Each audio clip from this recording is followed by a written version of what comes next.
heard. Stick to the frequency that amplifies these voices, stories, and reports that make the difference. This is Agidigbo News, 88.7 FM.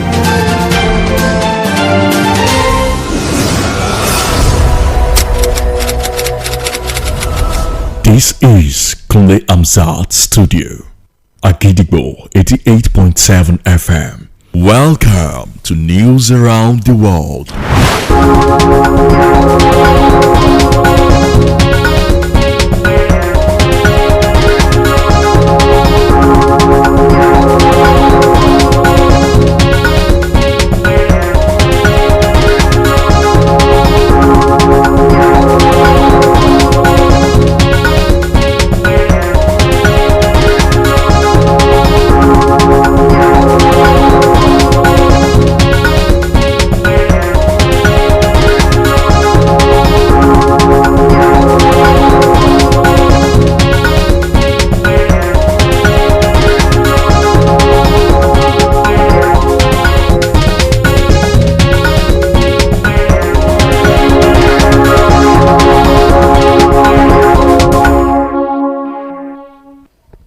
Good evening and welcome to the news around the world on the most listened to radio station at Agidigbo 88.7 FM Ibadan. I am Olamide Badmos. First, the headlines. Federal government targets 20 million pupils in school feeding program by 2026. Oyo government commences process of establishing its own electricity market. Netanyahu orders immediate negotiations to release hostages as Israel advances Gaza City operation. Manchester City defender Ruben Dias signs 2-year contract extension. Now the details. The federal government has set a target of reaching 20 million children through the homegrown school feeding program by 2026, describing it as both an educational investment and a national security strategy. Vice President Kashim Shettima, represented by the Special Advisor to the President on Economic Affairs, Office of the Vice President, Dr. Kolade Faswa. Shettima announced this today at the National Policy Forum on the institutionalization and implementation of the Renewed Hope National Homegrown School Feeding Program held in Abuja. The forum was hosted by the Presidential Committee on Economic and Financial Inclusion in collaboration with Action Aid Nigeria and other stakeholders. Vice President Shettima said the expansion on the President Bola Tinubu's Renewed Hope agenda was the boldest yet in the history of the intervention, explaining further that the program, relaunched earlier this year, is designed to improve school enrollment and learning outcomes while creating a guaranteed daily market for smallholder farmers, women entrepreneurs, and local processors. President Bola Tinubu has today urged Nigerians to try a newly launched personal income tax calculator that estimates how much would be paid under the tax reforms his administration recently signed into law. In a post on his official X account, the president said the calculator allows citizens to compare their estimated tax under the proposed reforms with current rate and ensure a clear understanding of the impact on individual incomes. President Tinubu said the reforms, which will take effect from January 2026, are intended to establish a fair tax system, one that never punishes poverty or weighs down the most vulnerable, adding that it allows one to check their estimated tax under the new laws against what is currently being paid. The National Hajj Commission of Nigeria, NACON, has appealed to all stakeholders to strictly comply with the timelines set by the Saudi Arabian authorities for the 2026 Hajj operations, warning that there will be no deadline extensions for visa processing, payment, or contractual agreements. This was the central message at the post-Hajj stakeholders meeting with licensed tour operator companies held today at the Hajj House, Abuja, chaired by NACON Chairman Professor Habulayi Saleh Usman alongside the Commissioner of Operations, Prince Anofiu Elegushi, and the Commissioner of Policy, Personnel Management and Finance, Prince Aliu Abdulrazak. In his remarks, Professor Usman expressed deep appreciation to the State Pilgrims Welfare Boards, private tour operators, and service providers for their immense contributions to the success of the 2025 Hajj operations, and also acknowledged the support of President Bola Ahmed Tinubu's administration, which enabled Nigerian pilgrims to perform Hajj with dignity, comfort, and peace of mind. The Oyo State government has commenced the process of establishing its own electricity market in a bold step toward energy independence and economic revitalization, with a clear target of achieving 100% power coverage across the state by the year 2035. This was revealed by the Commissioner for Energy, Professor Dahoud Shongodoyin, during a stakeholder engagement on the draft Oyo State Electricity Policy and Electricity Bill held in Ibadan. Agidigbo FM News correspondent Oluwapemi Bamidele brings the reports. The Oyo State government has commenced the process of establishing its own electricity market with a clear target of achieving 100% power coverage across the state by the year 2035. The Commissioner for Energy, Professor Dawood Shongodoyin, in his remarks, said the review of the draft bill and policy is a crucial step towards establishing a legal and regulatory framework that empowers Oyo states to issue licenses for transmission and distribution within the state.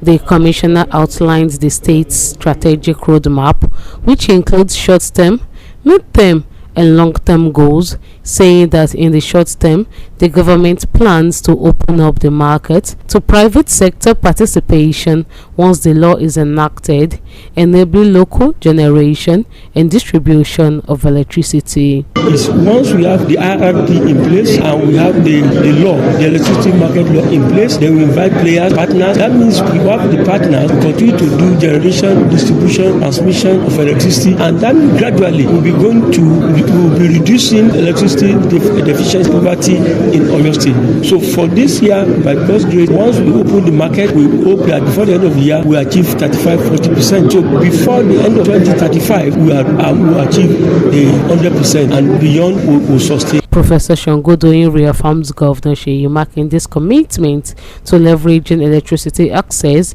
to improve both the standard of living and economic growth in the state.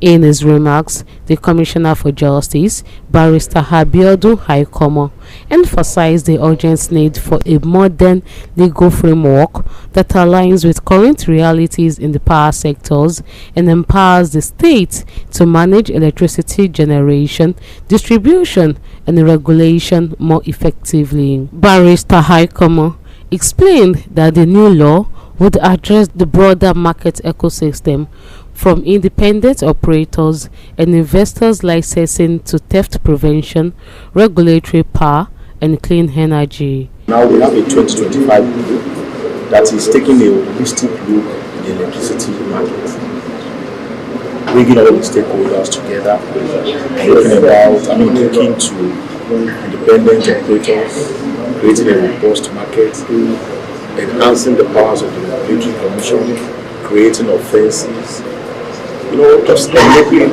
the electricity market to play very well. The proposed Oyo State Electricity Bill includes key reforms, strengthening the State Electricity Regulatory Commission, encouraging clean and renewable energy development, providing legal backing for electricity-related offences and enforcement, and streamlining existing electricity-related laws and edicts in the states.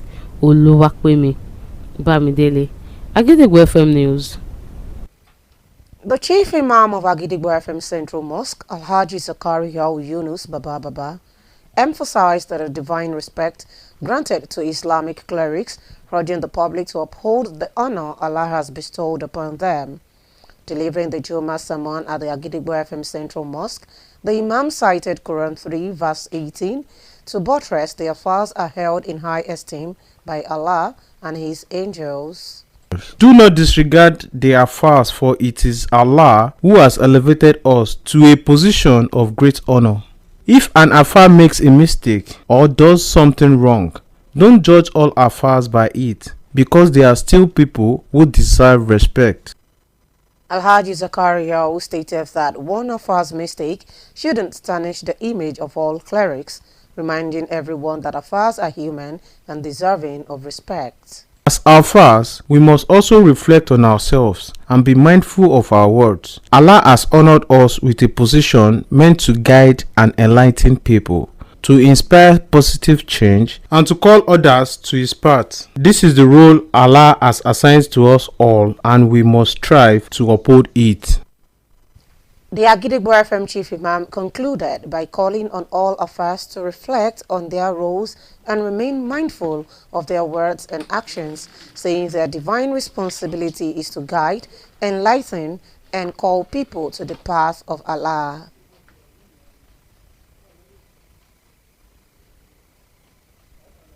It was a resounding and colorful atmosphere as the chairman of Agidigbo FM 88.7 Ibadan, Dr. Abdurrahman Oriyomi Amzat, visited and congratulated the former governor of Oyo State, High Chief Senator Rashid Adewolu Ladoja, on his official confirmation and approval as the 44th Olubadan of Ibadan land. Upon his arrival, drummers, well-wishers, and other entertainers welcomed him with a grand rhythm, creating an electrifying atmosphere of joy and celebration.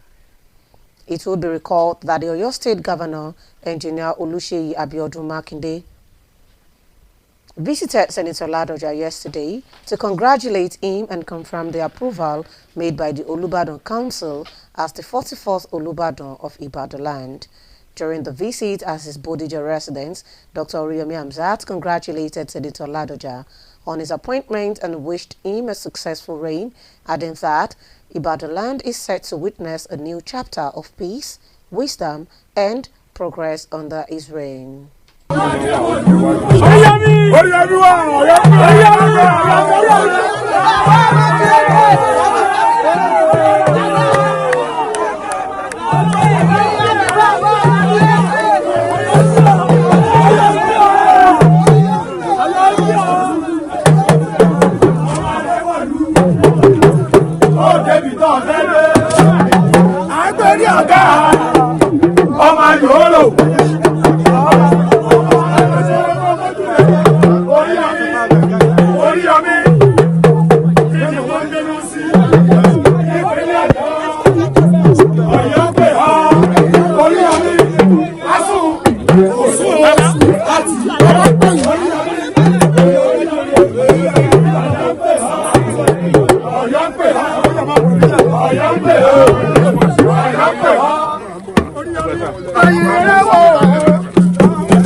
It is time to link up with our United Kingdom studio for the foreign news. News from Agidigbo FM United Kingdom. I am Folashade Familusi. The British government has agreed to pay almost $4 million to thousands of victims of a blaze started by its soldiers in 2021 while in training in Kenya. The fire is believed to have started accidentally during a British military training exercise. The government of the United Kingdom has now agreed to pay almost $4 million to Kenyans who filed complaints, but will not accept liability for the fire after they complain about the damages the fire has caused them and their properties, leading to the loss of most victim family members. Israeli Prime Minister Benjamin Netanyahu says he has ordered negotiation for the release of all hostages and an end to war in Gaza on terms acceptable to Israel. Netanyahu stressed that Israel is now at a critical juncture, which is the decisive stage. He said on the line that defeating Hamas and securing the release of all hostages go hand in hand. Israeli officials believe that 50 hostages remain in Gaza, at least 20 of who are thought to be alive. And that ends the news from Agidigbo FM United Kingdom. I am Folashade Familusi. Thank you, and now we will be moving to the exciting world of sports, where Ruben has signed a 2-year contract extension as the 28-year-old previous deal had been set to expire in 2027, but his new deal will take him to 2029 with the option of a further 12 months. The Portugal international joined City from Benfica for a fee of €65 million in 2020 and was named Premier League Player of the Year at the end of his first season, as he has helped Manchester City to win 4 Premier League titles, the Champions League, the EFL Cup and the FA Cup during his 5 years at Etihad Stadium. Diaz said he is incredibly happy after extending his contract with the Citizen, confessing that he loves Manchester City, which is now his home, as well as the fans. City's director of football, Hugo Viana, said Diaz is a leader in the dressing room and on the pitch. Before we end the news around the world this evening, here are the headlines again. Federal government targets 20 million pupils in school feeding program by 2026. Oyo government commences process of establishing its own electricity market. Netanyahu orders immediate negotiations to release hostages as Israel advances Gaza City operation. Manchester City defender Ruben Dias signs 2-year contract extension. Don't forget that you can listen to us live on our website www.agidigbo887fm.com. You can also download our mobile app on Google Play Store and iOS. Simply search for Agidigbo 88.7 FM. Follow us on Facebook at Agidigbo 88.7 FM, on Twitter and Instagram at Agidigbo 887 FM, and subscribe to our YouTube channel. If you have news, stories and tips for us, contact our newsroom on 070-8714-4865 or send us a mail on newsroom@agidigbo887fm.com. Before we go on the news around the world this evening, here is a quick tip. The best portion of a good man's life is little, nameless, unremembered acts of kindness and of love. And with that, we've come to the end of the news around the world on the most listened to radio station, Agidigbo 88.7 FM, Ibadan. I am Olamide Badmos. Thank you for listening. Good evening. News is information, and information is power. At Agidigbo 88.7 FM, we bring the news from top to bottom. The Oyo State government has said the over 1.5 million out of school children. We give you reports from Oyo State. The Oyo State House of Assembly has called for thorough investigation. The Southwest in Nigeria and the rest of the world. Has clarified that the body did not receive any cash support from international development. Trust us to keep you informed every hour, every day. Agidigbo 88.7 FM, the people's voice. Agidigbo 88.7 FM.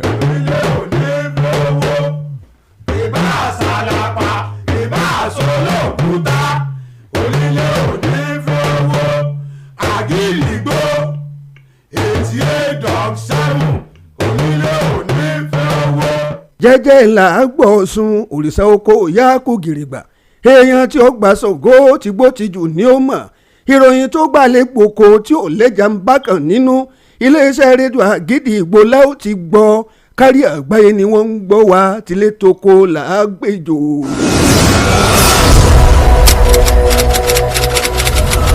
This is Kunle Amzat Studio, Agidigbo 88.7 FM.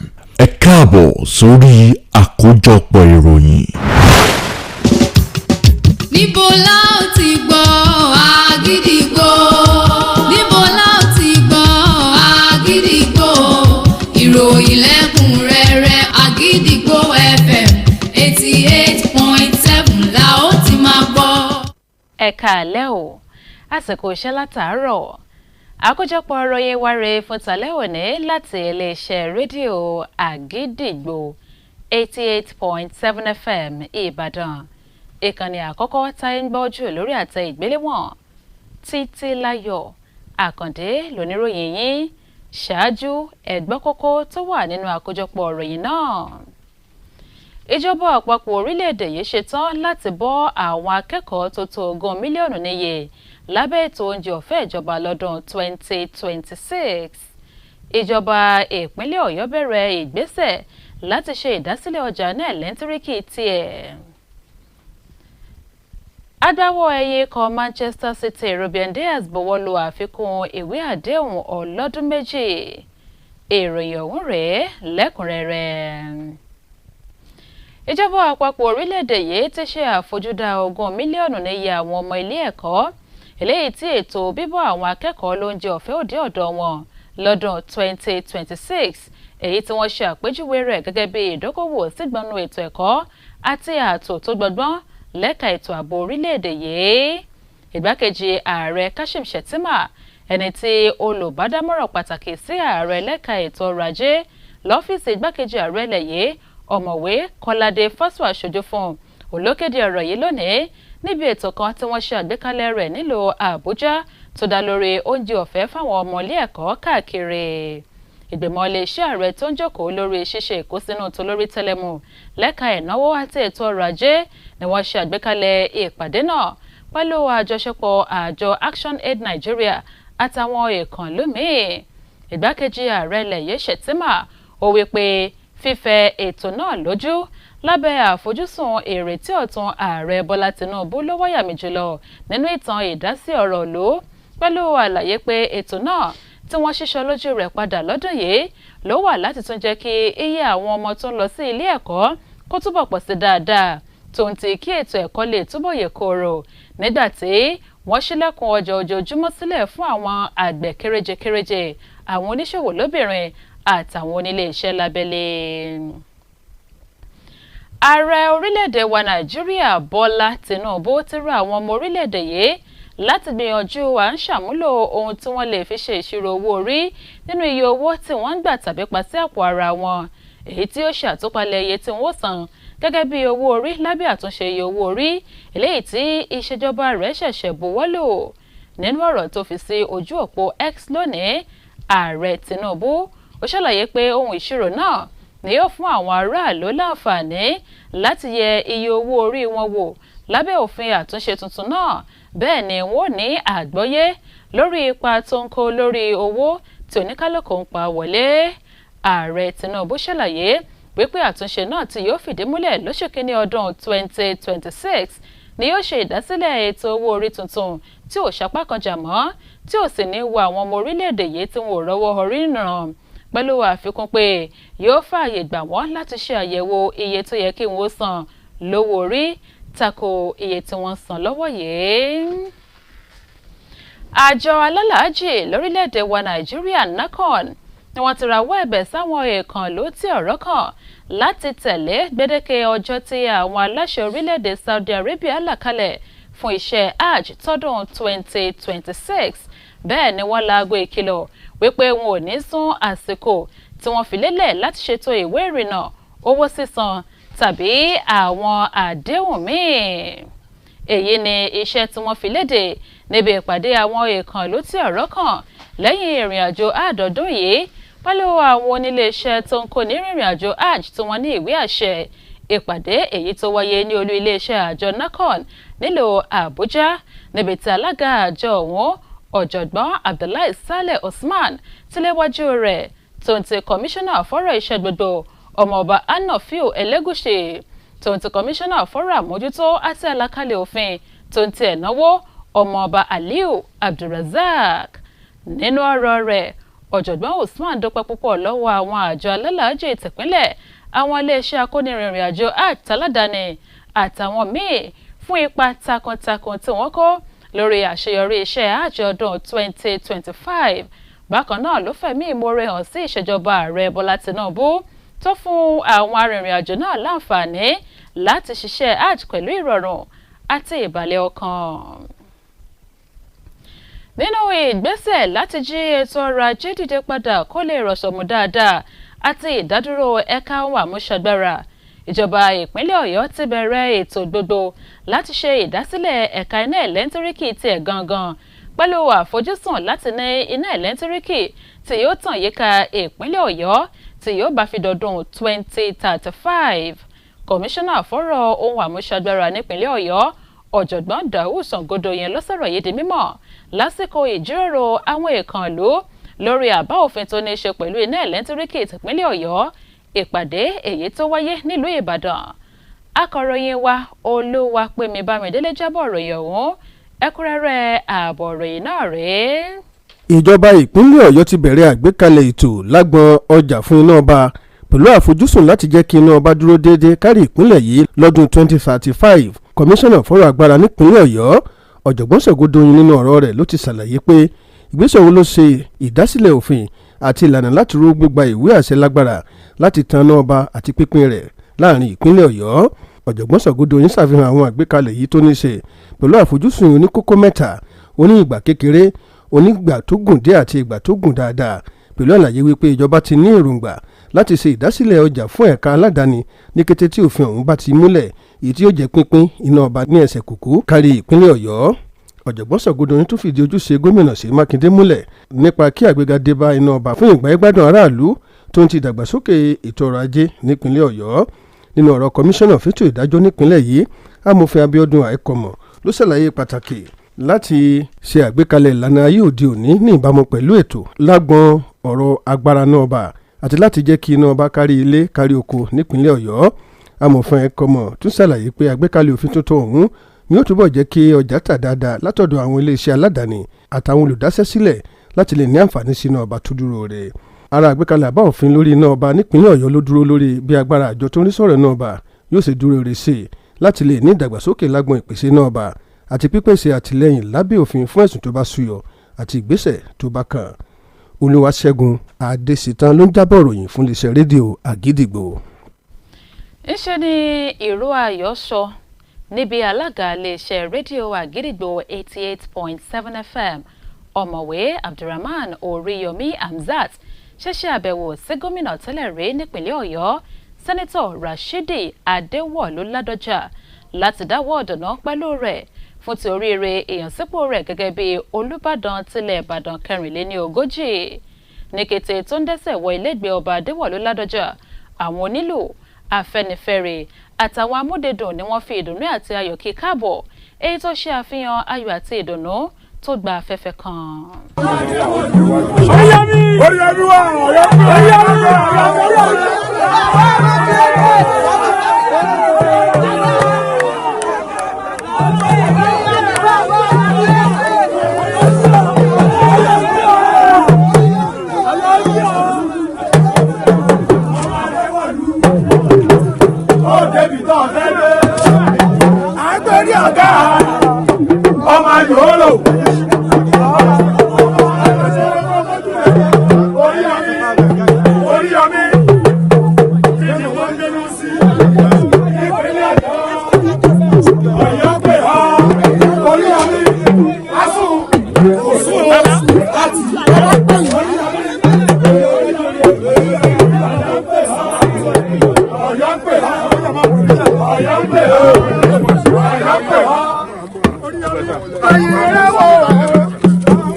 Àrántí wípé gómìnà ìpínlẹ̀ Ọ̀yọ́ onímọ̀ ẹ̀rọ Olúṣèyí Mákindé ló ṣe àbẹ̀wò sí sẹ́nẹ́tọ̀ Ládọjà lánàá láti kí i kú oríire tó ń ti fìdí ìyànsípò rẹ̀ múlẹ̀ gẹ́gẹ́ bí Olúbàdàn tilẹ̀ Ìbàdàn 44 lẹ́yìn tí ìgbìmọ̀ Olúbàdàn fàwọ́ rẹ̀ sókè.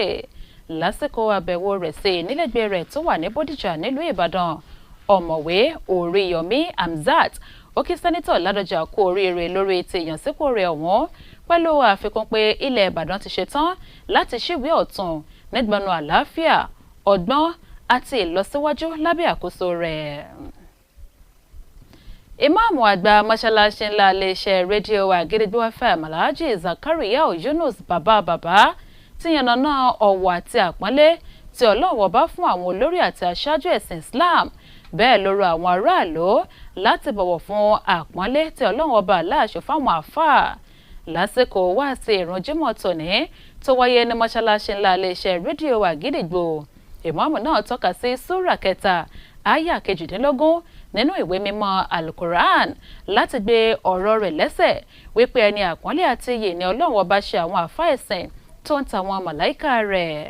àfá kìí ṣe ní àlọ́ wá kìí ṣe ní yẹ̀yẹ́ ó ti máa ń jẹ́ àfá wọ́n bá wọn ta àbùkù rẹ̀ wọ́n bá wọn yẹ̀yẹ́ rẹ̀ ní pé Ọlọ́run gẹ́gẹ́ ló fún wọn sáàyè àyè àpọ́nlé lọ́dọ̀ rẹ̀ tí àfá kan bá ṣe tí ò dá gẹ́gẹ́ bó ti wà nínú ayé nísìn wọ́n fi ìdájọ́ yẹn mọ́ pé lórí kò ti yá àfá yẹn ẹni bá ṣe tí ò dá ní ọ́fíìsì wọ́n yẹ pẹ́rẹ́ ní tí ò ṣe tí ò dá torí ẹlòmíì.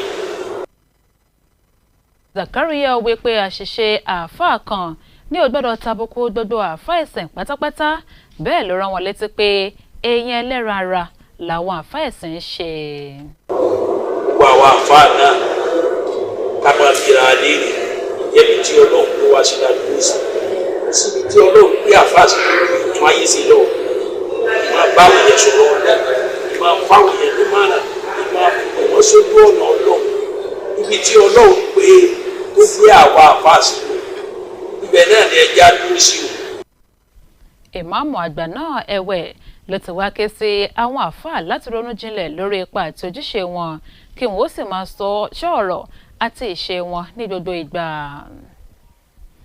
ní báyìí ẹ jẹ́ ká darapọ̀ mọ́ oníròyìn wa nílùú London lórílẹ̀‐èdè United Kingdom fún ìròyìn ilẹ̀ òkèèrè. ìròyìn rèé láti Àgídìgbò studio ẹ̀ka ti United Kingdom Fúnmilọ́lá Ọ̀dẹ́gbẹ̀sán lóníròyìn yín. ìjọba orílẹ̀-èdè United Kingdom ti gbà láti san owó tó tó mílíọ̀nù $4 fún àwọn ènìyàn tó fara gbá nínú ìjàmbá iná tó ṣẹlẹ̀ ní ọdún 2021 ní ilẹ̀ Kenya láti ọwọ́ àwọn ọmọ ogun ilẹ̀ United Kingdom. ìṣẹ̀lẹ̀ iná ọ̀hún ni ìròyìn fìdí rẹ̀ múlẹ̀ pé ó ṣèṣì ṣẹ́yọ ní ibùdó ìkẹ́kọ̀ọ́ àwọn ọmọ ogun orílẹ̀-èdè United Kingdom tó wà ní ilẹ̀ Kenya. ìfaramọ́ tí ilẹ̀ United Kingdom faramọ́ owó sísan ọ̀hún wáyé lẹ́yìn tí àwọn ará ìlú kó ọ̀ràn ọ̀hún dé ilé ẹjọ́ tí wọ́n sì polongo ohun tí ìjàmbá iná náà dá sí ara wọn àti sí ohun ìní wọn tí ọ̀pọ̀ nínú wọn sì pàdánù ẹ̀mí àwọn ẹbí wọn. olóòtú orílẹ̀-èdè Israel Benjamin Netanyahu ní òun ti pàṣẹ ìdúnàdúrà kíákíá lórí bí orílẹ̀-èdè òun yóò ṣe tú àwọn tó wà ní ìgbèkùn sílẹ̀ àti bí ogun ó ti ṣe di ohun ìgbàgbé ní ilẹ̀ Gaza ní ọ̀nà tí yóò tẹ́ ilẹ̀ Israel lọ́rùn. Netanyahu ní ìpele ìpinnu ni àwọn wà báyìí láti gba ilẹ̀ Gaza àti láti borí ikọ̀ ọmọ ogun Hamas kí àwọn sì tú àwọn tó wà ní ìgbèkùn sílẹ̀ ní ọ̀wọ̀ọ̀wọ́. bí ó tilẹ̀ jẹ́ pé nínú 50 àwọn tó wà nínú ìgbèkùn àwọn 20 nínú wọn ló sì wà láàyè.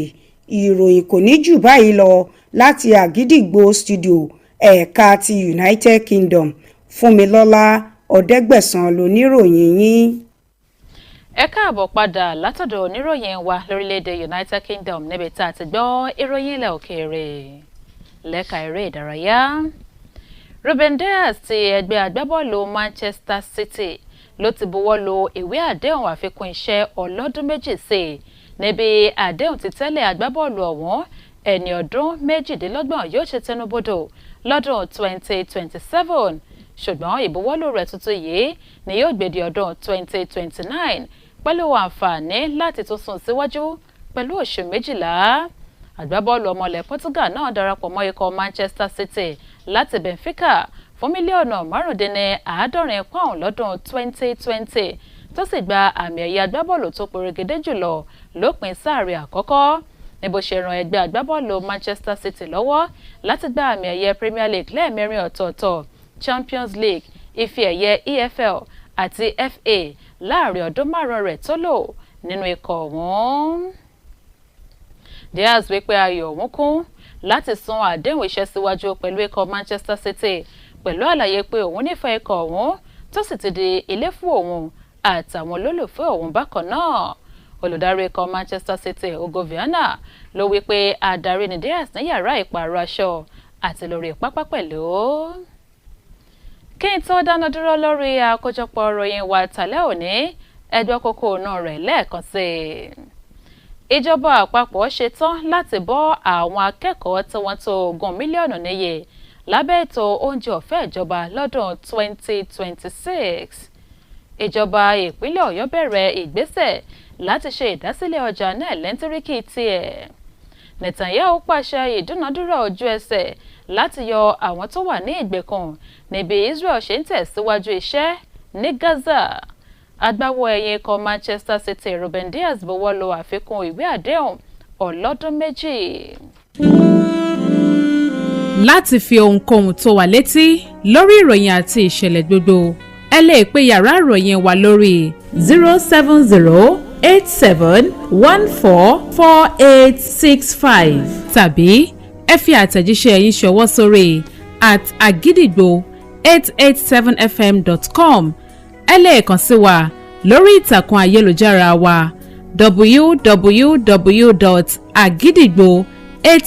www.agidigbo887fm.com láti gbọ́ wa ketekete tàbí lórí app wa ẹ lọ sórí Google Play Store kí ẹ download Agidigbo 88.7 FM app. Ẹ wá wa lọ sórí ìtàkùn abánidọ́rẹ̀ẹ́ Facebook Agidigbo 88.7 FM àti abánidọ́rẹ̀ẹ́ Instagram @Agidigbo 887 FM. Bákan náà ẹ̀wẹ̀ ẹ lè darapọ̀ mọ́ wa lójú òpó YouTube wa Agidigbo 887 FM. Ọ̀rọ̀ àmọ̀ràn wa tàlẹ́ òní. Ohun tó dára jùlọ nínú ìgbé ayé ènìyàn gidi ni ọwọ́ àánú àti ìfẹ́ túnà sí ọmọlàkejì àtàwọn èyí tó ṣe láìfọkànsí. Ó pé àkójọpọ̀ ìròyìn wa rèé fún tàlẹ́ òní láti iléeṣẹ́ rédíò Àgídìgbò 88.7 FM Ìbàdàn. Ìkànnì àkọ́kọ́ táyé ń gbọ́ ojú lórí àtẹ ìgbéléwọ̀n. Ìyókù túnde lọ́la fún àkọ́tún ìròyìn Títí Láyọ̀ Àkàndé ló ti ń ròyìn àní súra wa o. Níbo la ó ti gbọ́ Àgídìgbò? Níbo la ó ti gbọ́ Àgídìgbò? Ìròyìn lẹ́kọ̀ọ́.